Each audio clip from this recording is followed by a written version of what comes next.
Beneficiary कौन था? आपने खड़े होकर कहा जीप थे निशान उनका जो उनके पसंदीदा उम्मीदवार थे। ठीक है जी जी। तो किन की जीप आप समझ रहे हैं पसंदीदा उम्मीदवार थे? ज़ाहिर है जिन भी कैंडिडेट्स का निशान जीप था, मेरी एस्टिमेशन में तो उस वक्त वही उनके बेनिफिशरी थे। बाकी तो उसके बाद के हालात का तो देखें, हमें डायरेक्टली कोई नॉलेज नहीं है और ना ही एक जज की हैसियत से मुझे ये पता हो सकता था कि जी के वो उनका बेनिफिशरी कौन है और क्या उनकी प्लानिंग है। जो चीज़ मेरे सामने अनफोल्ड हुई मैंने उसी का तज़किरा किया, एजम्पशन के ऊपर या गैस मैंने नहीं किया। वैसे शौकत सिद्दीकी साहब, आपने एक मुश्किल वक्त काटा, आपने तकरीर करके इंकशाफात किए, उसके बाद आपके खिलाफ एक रेफरेंस बनाकर बगैर सुने आपको निकाल दिया गया। आप पीछे नहीं हटे, आप फिर भी डटे रहे, अपनी पिटीशन लेके आए। आज कल के इन्हीं जजेस के इसरार पर आपने नाम भी पार्टी भी बना दिए और आज आपको कहा गया कि आप क्या सिर्फ अपनी पेंशन के लिए कर रहे हैं सब कुछ। कैसा लगा वैसे आपको ये सुन के अपने बारे में?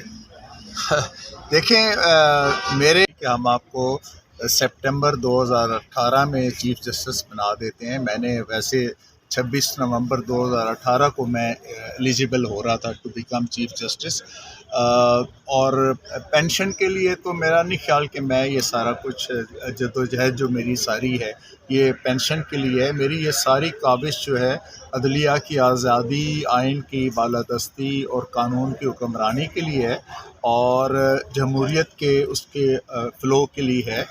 बाकी पेंशनरी बेनिफिट्स अल्हम्दुलिल्लाह 5.25 साल हो गए हैं मुझे इस जद्दोजहद में करते हुए, बल्कि ये इनफैक्ट तो ये नवंबर 2016 से शुरू हो गया था मेरे ख़िलाफ़ सारा सिलसिला।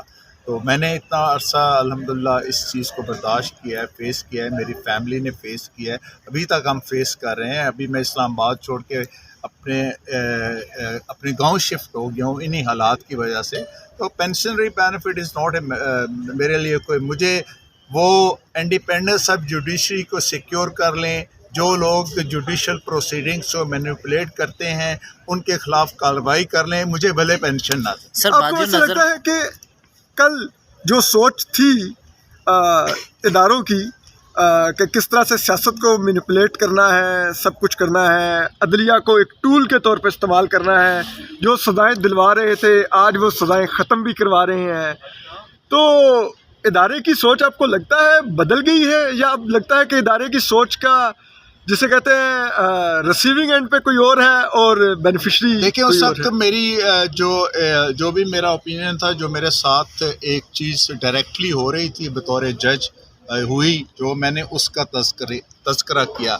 लेकिन अब एक शहरी की हैसियत से मैं ये समझता हूँ कि स्क्रिप्ट पाकिस्तान में बिल्कुल चेंज नहीं होता, महज किरदार बदलता। सर, बाज़ नज़र में लग रहा था इमरान खान को या पीटीआई को फ़ायदा होगा। आपने जीप के निशान की जिक्र किया है, हमें तो उस वक्त से समझ ये आ रहा था इमरान खान को लाया जाए। कम अज़ कम उस वक्त मुझे ये नहीं पता था कि ये अल्टीमेट ये किसके देखें, क्योंकि इलेक्शन के नताइज में तो बहरहाल इमरान खान साहब जो हैं वो अक्सरियत नहीं ले सके थे। बाकी बहुत सारी चीज़ें सबको पता है और कोर्ट को भी पता है, और अगर कोर्ट ये समझती है मुनासिब के जी के बेनिफिशरी को नोटिस करना है तो कोर्ट कर दे, हमें तो कोई इतराज़। लेकिन उस वक्त की बड़ी जमात तो नून लीग थी, उसको तोड़ने के लिए जीप का निशान बनाया गया था। लेकिन से कोई ताल्लुक नहीं है। क्या इमरान खान नहीं थे? सिद्दीकी साहब, आपने इमरान खान के आपने पीटीआई के रहनुमा को वकील किया है और पीटीआई के रहनुमा अहमद खान अपने लीडर इमरान खान का नाम ज़ुबान पे नहीं ला सकते, तो आप नहीं समझते कि ये पीटीआई के रहनुमा के तौर पे उनकी मजबूरी थी कि वो बेनिफिशरी का नाम ना लेते? नहीं जी, वो यहाँ पे जो है वो पीटीआई के रहनुमा के तौर पर पेश नहीं हो रहे। आमिद खान साहब मेरे मौसन हैं, वो मेरे साथ उस वक्त खड़े हुए जब एक पत्थर भी जो है ना वो पनाह मांगता था, और जब ये गैज़ो गज़ब का दौर था, जबर सितम का दौर था, उस वक्त से मेरे साथ एक आहनी दीवार की तरह खड़े हैं। और वो यहाँ पर कम अज़ कम मेरे केस में पीटीआई के लीडर की हैसियत से नहीं बल्कि एक कौंसल की हैसियत से, बल्कि मेरे बड़े भाई की हैसियत से पेश। चीफ जस्टिस बार कह रहे थे कि आप सिर्फ पेंशन मुराद लेने आए हैं, तो मैं अटॉर्नी जनरल से कहलवा के आपको पेंशन दिलवा देता हूँ। तो इस पे आपने कोई अपना मैंने भी कहा है जी कि अदलिया की आज़ादी को सिक्योर कर लें। जो लोग जुडिशल प्रोसीडिंग्स को मैनिपुलेट करते हैं उनको उनके मंतकी अंजाम उनको तक पहुंचाएं, उनके ख़िलाफ़ एक्शन लें। भले मुझे पेंशन ना दें, मुझे कोई फ़र्क नहीं। लेकिन